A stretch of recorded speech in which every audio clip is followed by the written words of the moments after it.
नभनौँ सिमराको वडा नम्बर 1 मा जुन 3 वर्षीय बालिकाको बलात्कार पश्चात हत्या भयो त्यो विषयलाई म अलि अर्कै ढङ्गले भन्न चाहन्छु। सम्मानीय सभामुखज्यू, बारा जिल्लाको यो इलाका प्रहरी कार्यालय सिमरा यो लापरवाही र लेनदेनको केन्द्रबिन्दु बनेर रहेको छ।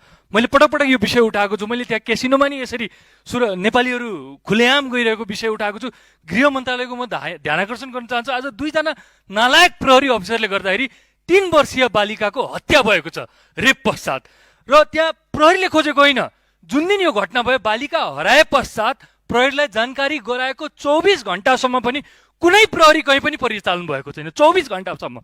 जब छिमेकीले 72 घण्टा पश्चात थाहा पाए कि यहाँ सबको गन्ध आइरहेछ, त्यसपछि प्रहरीको कुकुर सबै गएका छन्। भनेपछि ती प्रहरी अफिसरहरूलाई, त्यो इलाकाका प्रहरी अफिसरहरूलाई तानेर हुन्छ कि कारबाही गरेर हुन्छ कि प्रहरीको एक्सन लग थाहा हुनु पर्यो। 1 घण्टामा प्रहरीले के गर्यो, 2 घण्टामा के गर्यो, 6 घण्टामा के गर्यो, 12 घण्टामा के गर्यो, ताकि आइन्दा यस्ता घटनाहरू हुँदै गर्दाखेरि प्रहरीले सबै कुरा थाहा पाएपछि चाहिँ आफ्ना जनशक्ति पठाएर हामी अनुसन्धान गर्दैछौँ। नभनौँ एकजना बालिकाको के गल्ती थियो?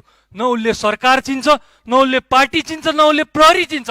उसले के चिन्छ भने आफ्नो आमालाई चिन्छन्, उनले आफ्नो आँगनलाई चिन्छन्, आफ्नो छिमेकीलाई चिन्छन्। ती बालिका आज घर आएकी छिन्। त्यस्ता कति बालिकाहरूको रेप भइरहेको छ, हत्या भइरहेको छ। यसमा गम्भीर हुन म गृह मन्त्रालयलाई ध्यान आकर्षण गर्न चाहन्छु। धन्यवाद।